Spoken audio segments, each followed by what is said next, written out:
सिंधुदुर्गमधल्या मालवण राजकोट इथं सार्वजनिक बांधकाम विभागाचे अधिकारी, नौदल अधिकारी, सिंधुदुर्ग फॉरेन्सिक इन्व्हेस्टिगेशन टीम आणि पोलिसांनी एकत्र पाहणी केली। शिवाजी महाराजांच्या कोसळलेल्या पुतळ्याची त्यांनी पाहणी केली।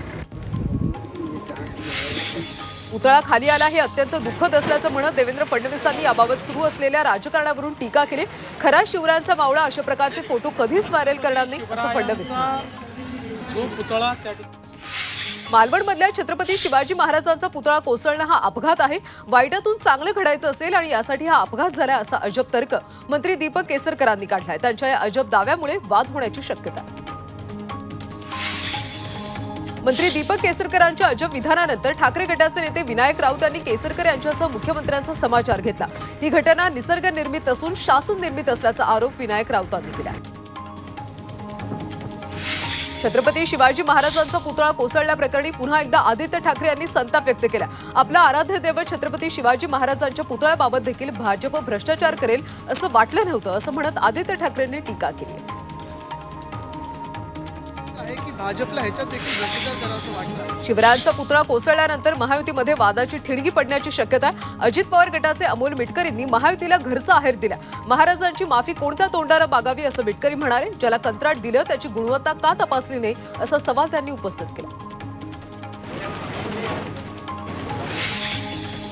छत्रपती शिवाजी महाराजांचा पुतळा कोसळल्याप्रकरणी खासदार सुप्रिया सुळेंनी केलेल्या टीकेला नारायण राणेंनी प्रत्युत्तर दिले।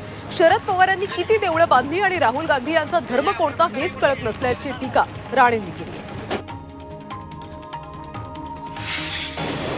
मालवण शिवराय पुतळा प्रकरणी कोल्हापूरमधल्या इतिहास संशोधक इंद्रजित सावंत यांनी अनेक आक्षेपाचे मुद्दे उपस्थित केले। अभ्यास करून शिल्पशास्त्रानुसार पुतळा उभारला गेला नाही, तसंच गडकोट हीच शिवाजी महाराजांची खरी ओळख असताना मोठे पुतळे उभारण्याची स्पर्धा कशाला असा सवाल त्यांनी केला। शिवरायांचा पुतळा कोसळल्याप्रकरणी माजी मुख्यमंत्री पृथ्वीराज चव्हाण यांनी कराडमध्ये ठिय्या आंदोलन केलं। नौदलाची चूक असेल तर संरक्षण मंत्र्यांनी जबाबदारी स्वीकारावी आणि जर सार्वजनिक विभागाची चूक असेल तर सार्वजनिक बांधकाम मंत्री आणि मुख्यमंत्री उपमुख्यमंत्र्यांनी जबाबदारी घेण्याची मागणी त्यांनी। कोल्हापुरात सरकार विरोधात राष्ट्रवादी शरद पवार पक्षाने अनोखं आंदोलन केलं। महायुतीचे काळे कारनामे या आशयाच्या पेपरचं यावेळी वाटप करण्यात आलं। यामध्ये महायुती सरकारच्या काळातल्या काळ्या कामांचा पंचनामा करण्यात आला।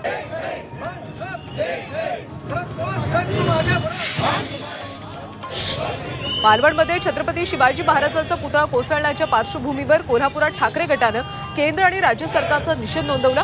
कोल्हापूरमधल्या छत्रपती शिवाजी महाराज चौकात शिवरायांच्या पुतळ्यासमोरच आंदोलन करण्यात आलं। पालघरच्या हुतात्मा चौकामध्ये शिवसेना उद्धव बाळासाहेब ठाकरे पक्षानं निषेध आंदोलन केलं। यावेळी सरकार विरोधात जोरदार घोषणाबाजी करण्यात आली। लोकसभा निवडणूक डोळ्यासमोर ठेवून घाई गडबडीत पुतळ्याचं अनावरण करण्यात आल्याचा आरोप यावेळी आंदोलनकर्त्यांनी केला। मालवणमधल्या राजकोट किल्ल्यावरचा छत्रपती शिवाजी महाराजांचा पूर्णाकृती पुतळा कोसळल्यानंतर अकोल्यामध्ये राज्य सरकार विरोधात ठाकरे पक्षाकडून निदर्शनं करण्यात आली। या घटनेप्रकरणी दोषी असलेल्या संबंधितांवर सिटी कोतवाली पोलीस ठाण्यात तक्रार नोंदवण्यात आली।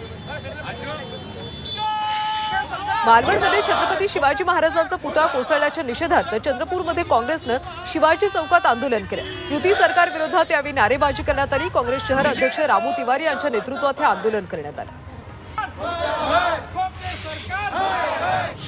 वर्ध्यामध्ये काँग्रेसकडून सरकारचा निषेध नोंदवण्यात आला। मालवणमधल्या शिवाजी महाराजांचा पुतळा कोसळल्याप्रकरणी पुतळा बनवणाऱ्यांवर कारवाईची मागणी काँग्रेसने केली। यावेळी काँग्रेसनं नारेबाजी करत ठिय्या मांडला। मालवणमध्ये छत्रपती शिवरायांचा पुतळा कोसळल्यानं हिंगोलीमध्ये राष्ट्रवादी शरद पवार पक्ष आक्रमक झाला। शहरातल्या छत्रपती शिवाजी महाराज पुतळ्यासमोरच जिल्हाध्यक्ष दिलीप चव्हाण यांच्या नेतृत्वात काळे फुगे हवेत सोडून घटनेचा निषेध करण्यात आला। मालवणमध्ये छत्रपती शिवाजी महाराजांचा पुतळा कोसळल्यानंतर जळगावच्या चोपडामध्ये तालुका आणि शहर राष्ट्रीय काँग्रेसनं निषेध आंदोलन केलं। छत्रपती शिवाजी महाराज चौकामध्ये तोंडावर काळ्या फिती बांधून मुका आंदोलन करण्यात आलं। सामाजिक कार्यकर्त्या अंजली दमानिया यांनी राष्ट्रवादी अजित पवार गट आणि त्यांच्या पक्षाचे प्रवक्ते सुरेश चव्हाण यांना अब्रू नुकसानीची नोटीस बजावली।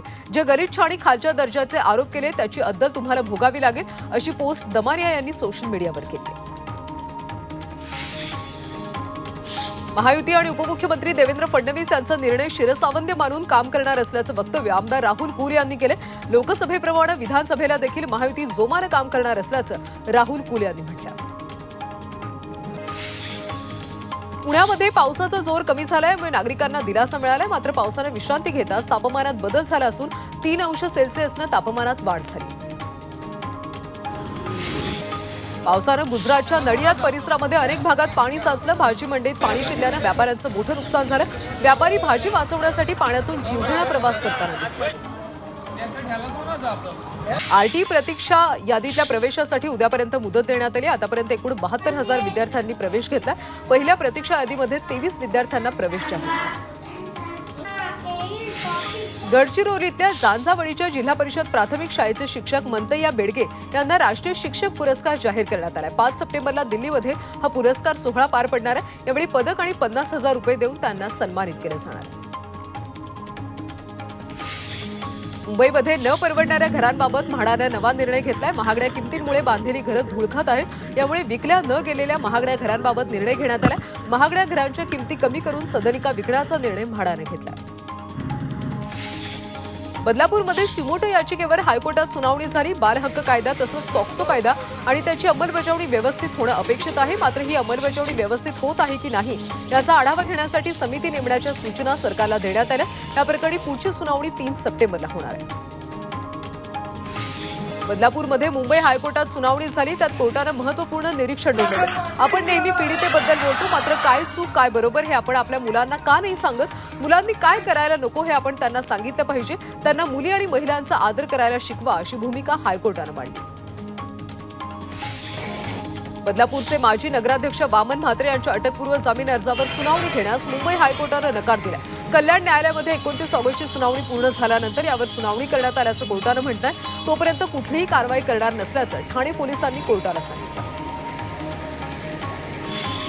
बदलापूर घटनेच्या पार्श्वभूमीवर शक्ती कायद्याबाबत लवकरच राज्य सरकार धोरण निश्चित करणार असल्याची माहिती सार्वजनिक बांधकाम मंत्री रवींद्र चव्हाण यांनी दिली.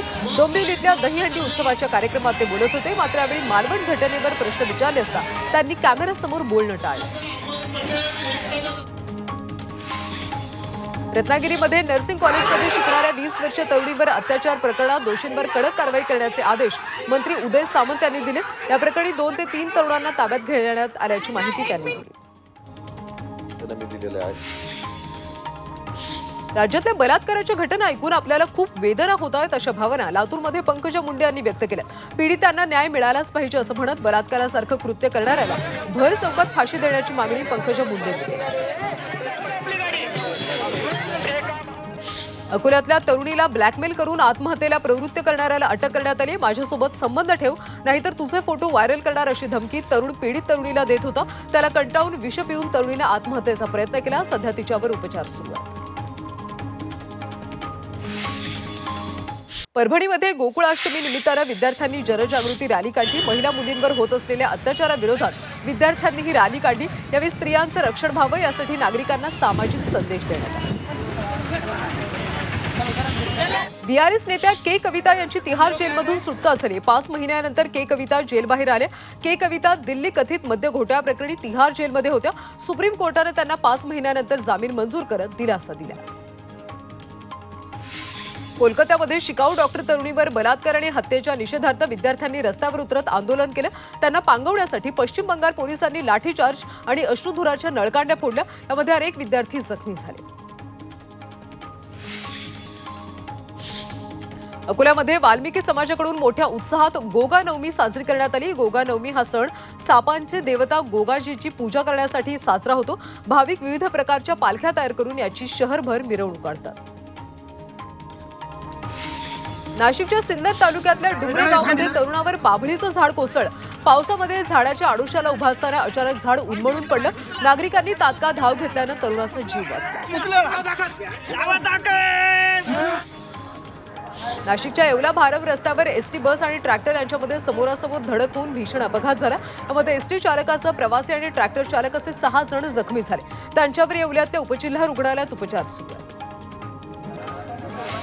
उल्हासनगरच्या 17 सेक्शन चौकामध्ये भीषण अपघात झाला. यामध्ये ट्रक चालकांना उभ्या असलेल्या तब्बल 5 रिक्षाने अनेक दुचाकींना धडक दिली. ही सर्व घटना सीसीटीव्हीत चित्रित झाली. ट्रकवरचं नियंत्रण सुटून ही दुर्घटना घडली. दरम्यान रिक्षात प्रवासी नसल्याने जीवितहानी टळली.